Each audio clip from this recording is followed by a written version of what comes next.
Hey guys, today let's talk about how Eric escaped corporate life with a side hustle.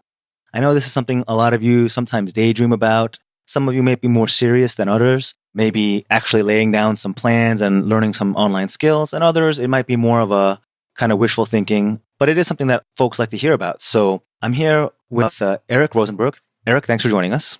Thanks so much for having me. I'm excited to be here. So Eric's life story is what we're here to hear about. Eric, why don't we start with a sort of brief overview of what your life is like now so we can sort of set the tone as to, kind of how awesome things are now. And then we'll work on to how we got there. Yeah, that sounds great. So these days, over the last, I'd say since October 2016, so for about the last 2 years, I've been making 5 figures every month as an online content creator, primarily freelance writing. And that all started from my own blog and podcast and YouTube channel. It's called Personal Profitability. When I started that, I didn't realize I was creating a resume for a new career path. And yes, over the last couple of years, it's been an amazing success. Sometimes I have to pinch myself to see, is this real? Am I dreaming? It's a really fantastic lifestyle. I control my schedule. I decide if I really want to at 3 p.m, if I've been crushing it that day, I can take my little girl. I have a daughter who's almost 3 and just go grab ice cream. That's to me, that's like the pinnacle of why self-employment and freelancing is so amazing. Thank you for that. That's like the perfect picture of what I think a lot of folks sort of dream for or aspire for. But was it always like that, right? I mean, let's go back in time a little bit and talk about where you came from and then sort of how you got to this point. And let's roll it all the way back to, I guess, college and what you studied and what you did after graduation leading up, to starting your career. I love this. It's like a Quentin Tarantino movie. We got to start at the end and then go back to the beginning and figure out how we got there. Well, I just want to give the folks I want them to know what they're listening for, Absolutely. Yeah. So I'm one of those stories where if you ever hear, someone had years of hard work and they were an overnight success, that is exactly what happened to me. It was about 8 years of hard work where I wasn't making 5 figures a month online. I was often making less than $1 an hour in the beginning. I never really calculated it, but it was easy to see without a calculator that I was making very little in the beginning. But it is a long-term commitment. If you're looking to make money online, there's lots of different side hustles, and many of them you can get to a pretty quick success depending on how you focus and your skills and your background and your dedication. But online income is not a get-rich-quick scheme. It's a hopefully make a living over the long-term plan. So that's something I like to preface it with is it wasn't instant and it was not overnight. It did take a lot of hard work. Yeah, so going back to the beginning, my background is actually in finance. I have 2 finance degrees. I got an undergrad degree from the University of Colorado, go Buffs, in finance. And my first job out of college was a bank manager. So I was there doing 7 to 7s because, bankers' hours aren't what they used to be. And I learned so much in that role as a bank manager. So I was approving mortgages, credit card applications, and lines of credit that came into our branch. That's how that bank worked. And I was also managing customer service and the tellers and the new accounts. So the day-to-day bank stuff that happens in a bank branch all fell on my shoulders. And it was a wonderful experience, but not really the right fit for me at that specific role. So when I decided to leave that company, I'd had this kind of light bulb moment go off in my head. I'd been reading some personal finance blogs for probably a couple years at this point, and I'd done a little blogging on the side. I started my first blog in the summer of 2007. So I've been blogging, and not quite as long as it's been around, but I'm definitely a dinosaur in blogger years. Yeah, so when I left that job, I was reading these blogs, and a lot of them were written by people who'd gotten into a bunch of debt, and they were trying to get out of debt, and they were sharing their story. And others were just kind of meandering along, figuring out frugality and budgeting and other personal finance topics. And at this point, and we were just getting into the Great Recession. It was October 2008. Actually, my blog turns 10 this month, which is mind-blowing to me that I have a 10-year-old, but it's on the internet. My actual kid's not even 3. Well, happy birthday for the blog. Thank you. Thank you. Yeah. So when I was looking at all these sites and I started thinking, well, geez, I'd never had any debt. I graduated from college debt free, primarily thanks to a big scholarship from working at Boy Scout camp. had a huge financial wealth of information from getting a finance degree and then from running the bank branch. And I started thinking, well, people shouldn't be listening to people in debt about their money. They should be listening to me. I've never been in debt. So that's when I started what became personal profitability. It was little did I know, I changed the entire course of my life when I went on to Blogger. That's where it used to be hosted. It's now owned by Google, and created that first blog. So things have changed a lot since then, but that's really the moment where I started the side hustle that became my full-time income. So when you were working at the bank and you said your hours were something like 7 to 7, how much time were you spending on your blog during those early years? When I was at the bank, I hadn't started it yet. I was worried there might have been a little conflict of interest there. That is one thing you have to be careful of with side hustles. If you are a lawyer or a doctor, those are probably the two you are most likely to have a contract that says you can't work on any outside business. If you're a financial level person or executive or above, just make sure you're not going to do anything wrong with your employer when you start a side hustle. As it was when I left that job was when I really started the side hustle. Yeah, and from that point, I was enjoying this blogging thing. I was trying to make a few dollars on it, but I never imagined that it would lead to where it is today. It's one of those things that it's the lining up of the stars and just having taken the right actions at the right time. And I was trying to make money on it, but I didn't realize I was going to make what I would eventually make. Yeah, so I kept working. I was in corporate America then for the next 10 years. I was sitting in gray cubicles doing, I'd say 8 to 6-ish. I'd say typical, at least out on the west side of the country. I know you East Coasters work really long hours, especially in finance. So I wasn't working quite the Wall Street schedule, but I still had pretty long hours. And it was coming home on those evenings and weekends that I was still working on the blog, cranking out blog posts, and it kept growing and growing. I picked up an MBA along the way, also in finance. So doubled down on my finance credentials. In my mind, I was headed towards the C-suite at a Fortune 500 company. A lot of kids, when you ask what they want to be when they grow up, they'd love to be on the cover of Sports Illustrated. And I imagine that's still a thing. I guess magazines aren't quite what they were when I was a kid, when we were kids. I always wanted to be on the cover of Fortune. I thought that would be way cooler than being on the cover of any sports magazine. So again, that's what I kept working at. But at the same time, in parallel, my blog was a side hustle. And I kept working at it and working at it. And where I had a few moments that I'd think of as hockey stick growth moments. If you picture a hockey stick laying down on the ground, it's like you have your slow, steady growth and then it pops up. So one major first hockey stick growth moment was actually from reading other personal finance blogs. And one blog that I came across had joined this network of bloggers called the Yakezzi, which is actually, it's still around. It's not as active as it used to be. But that was a group of about 100 personal finance bloggers, which at this point was probably, I don't know, half the personal finance bloggers out there, or maybe a third. It was a good chunk of the online finance blogging community. And we had a forum where we taught each other the things we were learning along the way.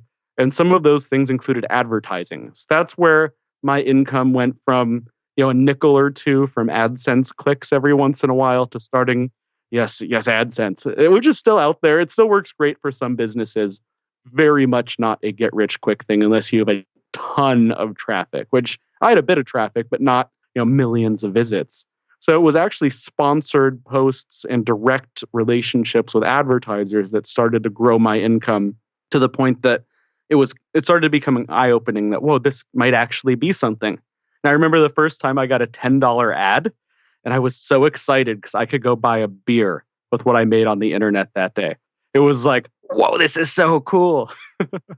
That's awesome, Eric. Let's roll it back just a little bit because I feel like the story is about to really take off, and I just want to make sure I cover some points that I know my listeners are going to be curious about. So I want to sort of walk or to paint a picture of a day in your life at your corporate job so that we can really understand what kind of balance was required to do this on the side. And as you mentioned, it might be different than how things are in New York, or even just how things are now, however many years later, right? So you mentioned hours were closer to like 8 to 6. Did you work weekends at all? Do you know? Rarely. It was an occasion. So I was most of the time in here, my title was either financial analyst, senior financial analyst, senior treasury analyst, For a while, I was senior general accountant, which I always laugh about because I didn't have an accounting degree. They just they were like, well, you're really doing accounting about 60% of the time anyway, so we'll just call you an accountant, which actually ended up becoming really valuable for where I am now. All these different experiences I had along the way have been so helpful. And one reason for that is, in what I do as a freelance writer, if I'm, see a job out there on a job board, or if I'm discussing a potential, matchup with a client, the people I'm often competing against for those gigs have journalism degrees. So they can write really, really well, but they don't have that depth of knowledge on finance that I do. And most people who go get 2 finance degrees, they stick with that track of going to the C-suite. So I'm not really competing against many people who have the specific experience and credentials that I do. So that is one thing that you have to think about: what makes you unique and what helps you stand out, especially if you want to go the freelance track for side hustling, which I think is maybe the best cubicle escape plan we have today, is the freelance world. So you mentioned something really interesting, how you're combining your background in finance with your writing skills. And that's a very common theme that I'm seeing pretty much everywhere. Some people call it stacking talents, where you develop skills so that, you're not necessarily world class, but you're maybe the top quintile, or top 20% of the world in those areas, which is not that hard to do, the more if you actually sit down and think about it. And if you can combine 2 or 3 or, a few of those complementary skills, you can be really valuable depending on how you stack it together. If you know how to use a comma, correctly, you're a better writer than probably 95% of Americans. So adding those skills up was very helpful. And again, I keep bringing it up because part of it was intentional, but part of it was discovery by accident. That might be part of why it took me 8 years to get to that overnight success point. So, you listening here, that might help you get a shortcut.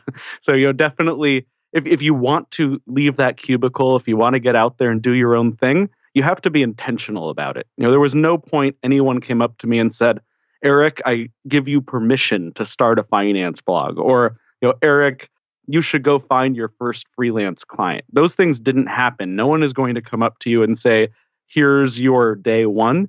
You have to do it yourself. You have to decide, this is what I'm going to do, and get to work on it. And you have to do the work. It's not always easy. In your life, you probably realize the things you put the most into are what you get the most out of. And the easy things probably don't give you those huge benefits. So it does take hard work, but if you stick with it, it was a great payoff for me. Your story is also very illustrative, a point that I think a lot of people need to wrap their head around. And that is that you cannot plan necessarily every step of your success. I'm pretty sure when you started your blog, correct me if I'm wrong, but I'm pretty sure when you started all this, you didn't know where it was going. I mean, it sounds like you started with AdSense. You realized that might not be the right way to actually ever make any money realistically. And then you pivoted to, directly sourced sponsored ads. And then you added to that freelance work. I mean, did you have that all mapped out from the beginning, or were those opportunities that kept coming up because you kept doing stuff? It was definitely the latter. It was seeing the opportunities arise and saying yes. You're just saying yes, and tackling opportunities when they show up in front of you is the best way to find any success. Would you also agree that those opportunities would never have shown up in front of you unless you were just doing? You were doing your blog. You were just out there hustling. Yeah. Oh yeah. If I didn't realize it at the time when I started that blog. I don't know if I said this at the beginning, but I was writing a new resume for a new career path. That if you'd asked most people back in 2008 if professional blogging was going to be a thing, most people would laugh at you. I remember reading the book Pro Blogger by Darren Rouse, who I've now gotten to know over the years because of this. It's another perk of being a blogger is you get to meet your blogger heroes. So Darren is an amazing guy. That's funny. I just found a writer through a job post on Pro Blogger. That is how I found some of my early clients, the Pro Blogger job board. And I learned so much reading his site. I mean, if you want to make money through any content creation online, particularly written, go read every old post on that site. Some of the stuff isn't quite as relevant as it used to be, but you will learn so much along the way just by taking the time to read and absorb what others are doing and is what's leading to their success. Even if you can only apply 10% of it to your own business, that 10% might be the pivot point for you to hit your hockey stick moment. Yeah, so for me, that first hockey stick moment, as I mentioned, was the Yakezi. That's where I learned more about how to make money online. And I saw from the Yakezi, it was actually in the forum there, someone posted that this guy named Philip Taylor from a site called PT Money was creating the first ever financial bloggers conference, and it was going to be in Chicago. I was in my early 20s at this point. I was making enough online to pay for all my bar tabs every month, which in my early 20s, I was a big nightclubber a couple nights a week, the boom, ba-doom, boom, boom, ba-doom, boom, boom kind of music. So paying all my bar tabs was not a small feat for my websites, but it was working and it was going well. And when I saw this conference, I thought, am I going to hop on a plane and go hang out with 200 people I've never met before in person? And I mean, who knew what were a bunch of bloggers going to be like? And I said, if I make enough money from my website to pay for the trip, not only can I write off the trip on my taxes, which is a little finance win, but that's when I'm going to go. So, and I did hit that point, and I'm so glad I did, because that was the real life change moment for me. Was when I went to the very first conference that became FinCon. I was actually just there last week. We had our 8th FinCon in Orlando. So FinCon has been by far my number one place that let my business grow and reach the point it is today. It was those in-person relationships. And it's funny, I was worried that I was going to be hanging out with a bunch of nerds. And I mean, I'm a nerd myself, but I know there's a scale of nerdiness. I'd fallen on like the Star Wars, Star Trek nerd level, but never have gone to like Comic-Con nerd level. And when I showed up to the first FinCon, the very first opening keynote ever at FinCon was JD Roth from Get Rich Slowly. And he had someone come out and start speaking Klingon, which I was like, oh my, am I at the wrong place? At least it's only a few days. And it turned out that talk, which was about storytelling, was incredible. And all of the people I met at that conference were incredible, including people like Pat Flynn, if you know Smart Passive Income. He did his first ever keynote at that conference. And I remember when I talked to him, he's like, what, you've heard of me? And now, he probably gets stopped going down the street. Not quite as much as Tom Cruise or Brad Pitt, but he's like the equivalent for the online income world. Was he wearing his backpack at that first one?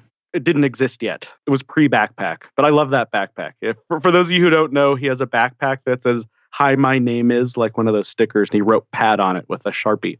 And it's one of the most noticeable things. I've seen it at several conferences. Yeah, and Pat's a great guy. But when I met him and I started going to these early FinCons, I thought, I'm going to do what he's doing. I'm going to build an amazing blog and have millions of visitors and make 6 figures every month from affiliates. And that's my plan. That's what's going to happen. But unfortunately, Google had different plans for me than I had.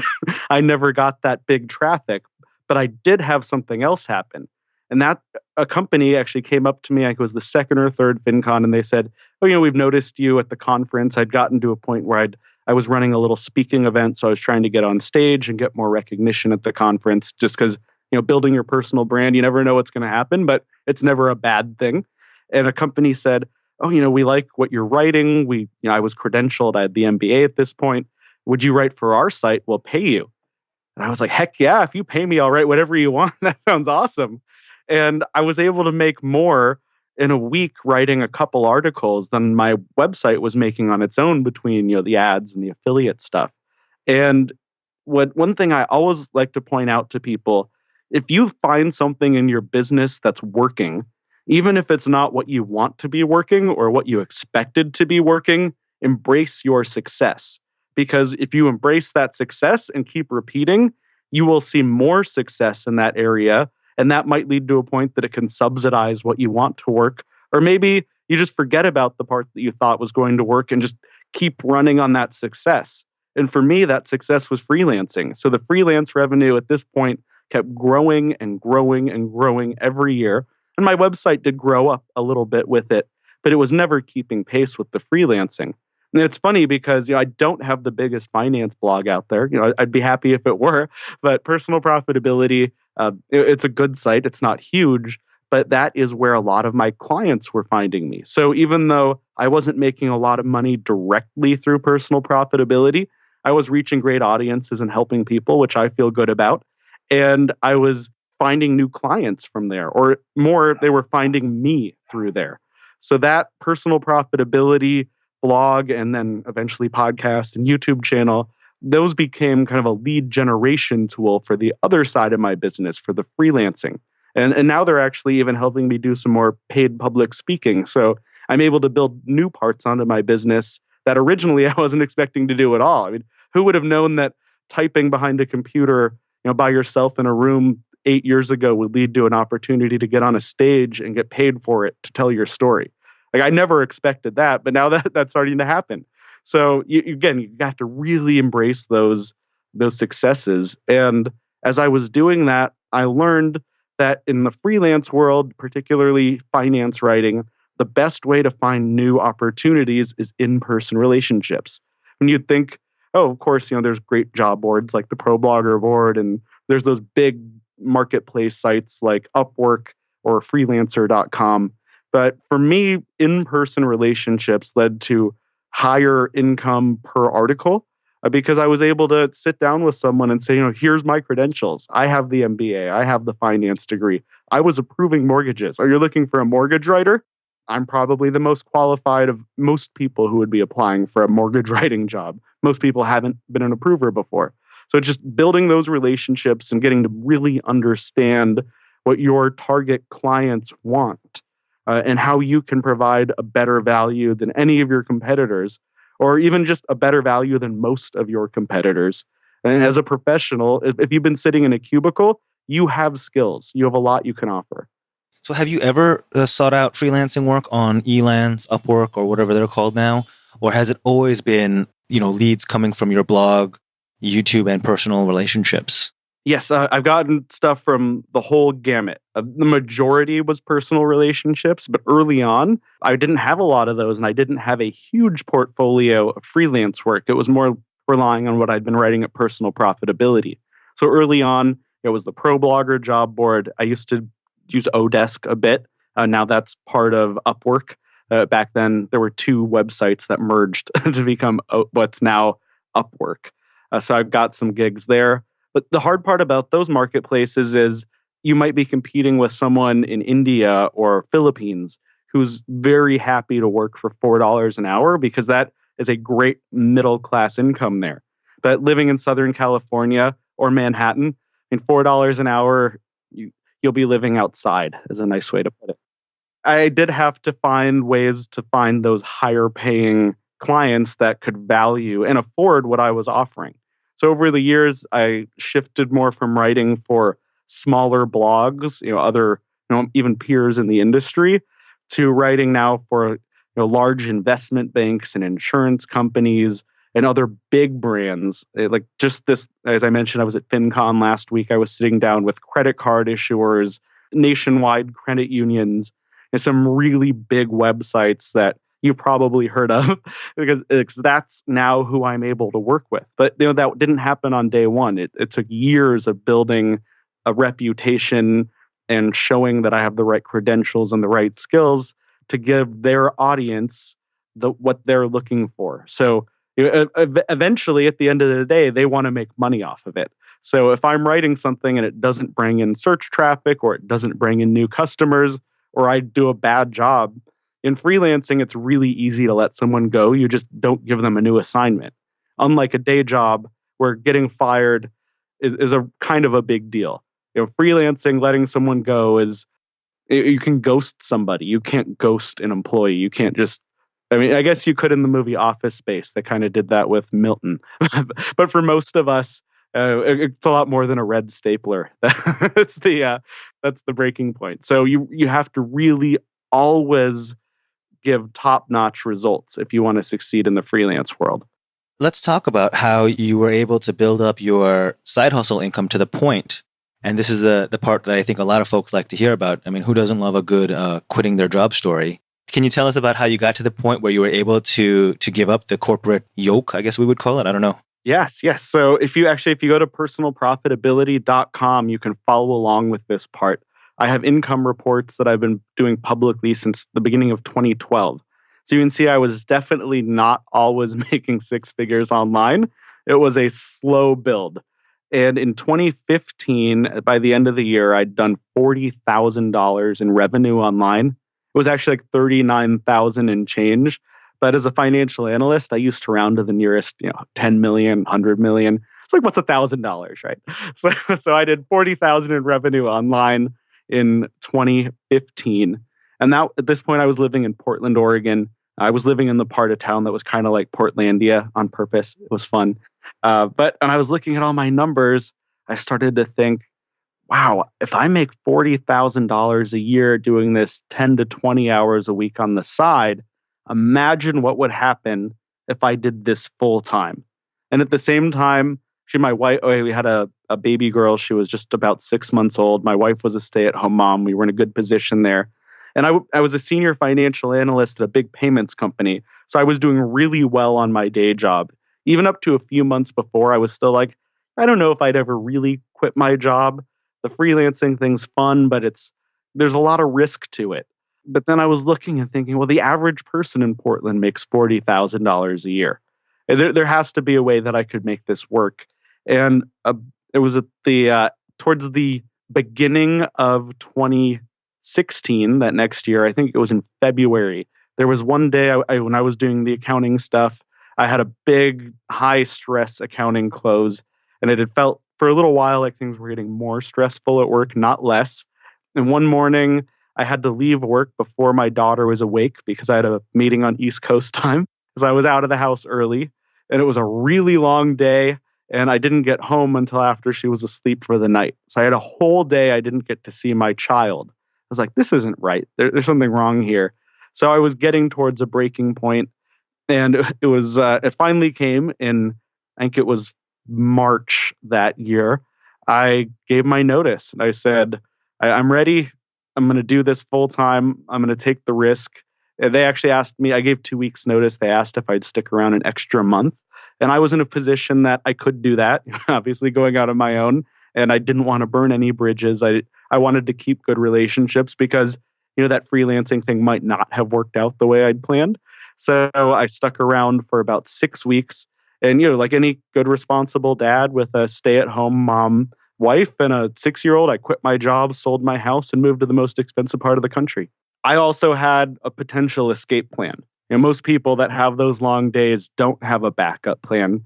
And even if you don't plan to ever leave your job, one time in my career, I was let go from a job. And that day I actually seriously considered might be my day one for full-time freelancing, but I wasn't quite there yet. But also when I left that office on my last day, I didn't worry that much because I knew, well, I wasn't making enough online every month to live on at that point. I had good savings. A big emergency fund is important no matter what your job is.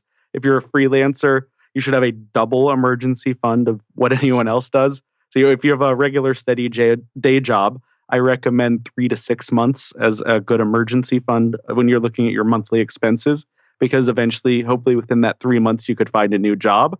As a freelancer, the economy going up and down affects you a lot more than regular employees. Work can dry up. Hopefully you don't have a public meltdown on Twitter or something and lose all your clients.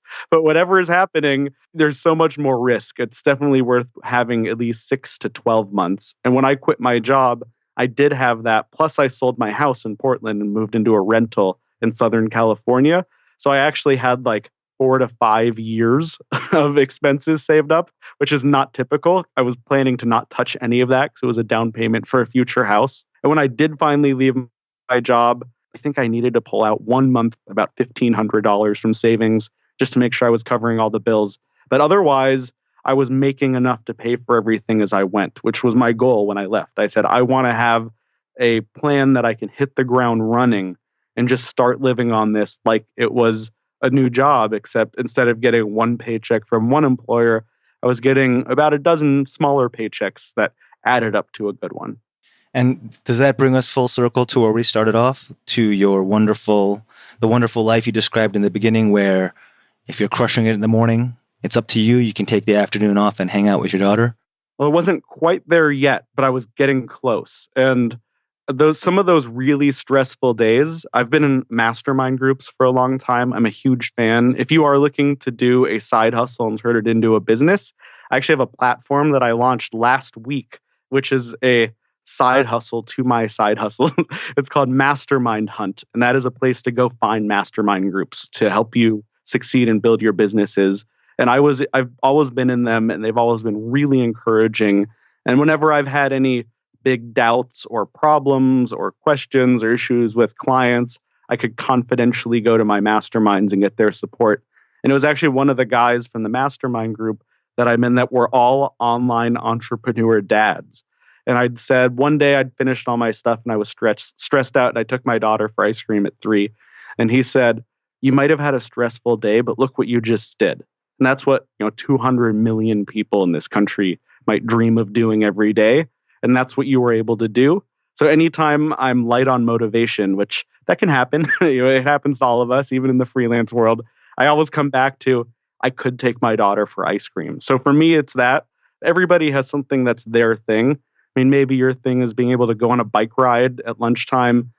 Maybe it's an afternoon hike on a weekday when the trails are empty. For me, it's ice cream. So find whatever your ice cream is if you're looking to build your side hustle business. So that was always a big part of it. But when I left the job, I was making about 15 to 20% of my revenue from doing WordPress website development. It was a skill I picked up along the way building all my own websites. So I started doing some for small and mid-sized businesses, some other bloggers, other freelancers. And then the writing was making up the rest. And I actually remember a pivotal moment. It was a hazy California afternoon. We had the marine layer. I was living kind of by the beach, so it was cloudy out. And I was sitting there looking at my QuickBooks at my kitchen table on my laptop, which was my workspace for the first year and change after I quit my job. And that's something I don't recommend. Don't make your kitchen table your office. It's not good for your back or your brain. But I was looking at my QuickBooks and I saw 76% of my revenue was coming from writing and about 15% from the website work. And then I started to really think about it because I'd been working these longer and longer hours trying to get that success I expected. Figured going from 20 hours a week to 40, I should at least double my online income. And I was struggling to have it grow at the same rate as the hours I was putting in. And then I realized, well, about 20% of my time is going into writing articles. And that's 76% of my income. I don't know if you can see where I'm going here. It was almost 80%. And the almost 20% of my income was coming from website work that was taking probably 80% of my time and the source of over 90% of my stress. And if you know Pareto's principle or the 80-20 rule, it pretty much smacked me in the face at that moment. I was like, whoa, this is exactly what Tim Ferriss was talking about in the 4-Hour Work Week and all the other people who've written about it. So I did something that was a little risky. I chopped off my website work, which again, you can go back and see in the income report where that happened. I was making, say, $2,000 to $3,000 a month there, which was enough to cover my high California rent and a little bit more. But I thought, I just have to get rid of this because it's draining me and it's making it so much harder to get the really good stuff done, which was the writing. And I did enjoy building websites. I still do it from time to time for myself because I think it's fun. And I'll take on a very occasional client, usually someone local that I know here in Ventura. But yeah, when I quit that, it was a big risk moment again, but it led to another hockey stick. It was over about the next 3 months from there. I roughly tripled my income from around $4,000 a month to over $10,000 a month. So that was really the breakthrough moment where I hit my biggest success, was when I stopped doing the thing that was holding me back, even though I was making money for it. So again, embracing what's working, getting rid of what's not working, even though it wasn't what I expected to be working and not working. It was the writing that was working. And I just dove in head first and haven't looked back. And it's been amazing. That's a great example of long-term thinking. I mean, it was probably very scary to give up that money in the short term. Oh yeah, that first couple of months when I sent an email, I remember writing the email to I had some recurring clients that were monthly maintenance and support. So if anything went wrong on their website, I'd be there to help. When I emailed them to say, I'm not going to take your money every month anymore, And that was just walking away from cash that I knew I was going to get. Recurring cash too at that. So I guess if you have a finance background, it was like I just chopped off my MRR. But that led to such a better result. It even surprised me. And I was obviously elated the first time I had over $10,000 in a month. That must have felt outstanding. Yeah, that was that moment where that was the first time I said 8 years of hard work and I'm an overnight success. It was that point. And it actually happened that it was the month that I went to FinCon in San Diego, which was about a 5-hour train ride from where I live. So it was nice to welcome all the FinConners to my home state. And that was also the month that I hit 10,000 for the first time. So the people and the organization and the networking that helped me understand and get to this success was also where I got to celebrate it for the first time. That's a nice cap. It's almost like a storybook ending where you're with your peers and the folks who helped get you here. The moment where you hit your greatest triumph. That's pretty cool. Yeah, I couldn't have written this story better if I'd tried. But as you heard, there were a lot of mistakes along the way, a lot of discovery moments along the way. You have to be we're all really hard on ourselves all the time, but you have to sometimes look at, here's my strengths, here's what I'm good at. You do have to give yourself a kick in the butt sometimes. There's definitely days that I roll out of bed and the last thing I want to do is write an article, but that's what I have to do now. So whether I like it or not, I have to write. But then I think about, I could be sitting in a gray cubicle and I just feel so lucky every day. Or in traffic, but yeah, for sure. Yes. Yeah, my commute these days is, it might seem a little rough. I have to walk out my bedroom and turn left twice to get to my home office. You got to chop that down, man. Well, I don't know if I'd want an office off my bedroom. Yeah, that's true. I'd probably be a much worse workaholic than I am today. But it's actually kind of fun. My car battery has died a couple times because I drive it so little. Tell us a little bit about what you're working on now. You mentioned to me your personal profitability bootcamp. Can you share a little bit about that with us and why it would be great for our listeners to jump on there? Yes, definitely. So the personal profitability bootcamp was an idea that came about when I saw all these different people who were asking me kind of similar questions about getting their personal finances in order and then getting started on a personal profitability path, building a business, whether it's a little side hustle. I've seen people, if you live in New York, I know upcycling is a big thing. That's a great side hustle. If you're in the corporate world, whether you're dealing with finance like I was or something else, maybe marketing, there's lots of great opportunities to freelance. You never know what your opportunity is going to be, but whatever it is, it's important to have your money, your own personal finances in order first and use that as the launch pad to build your new side hustle. And that's what Personal Profitability Bootcamp is all about. It's a free week-long course. You can just sign up at personalprofitability.com/bootcamp. You'll get an email from me once a day for a week with a link to a video. They're about 10 minutes long. And that is all designed to get you on your path to the personal profitability, and it's free. So that's my gift to you guys. Awesome. And I totally agree. You need to get your personal house, at least your very basics, in order before you go out and ICO a coin or start this or do that. I mean, you really have to have those basics all lined up. Yes, totally. Hey, Eric, thank you for your time. I think I've covered everything I wanted to ask and I've squeezed that awesome story out of you. So thank you for sharing again. Well, thank you again so much for having me. It has been my pleasure to be here and connect with all of you.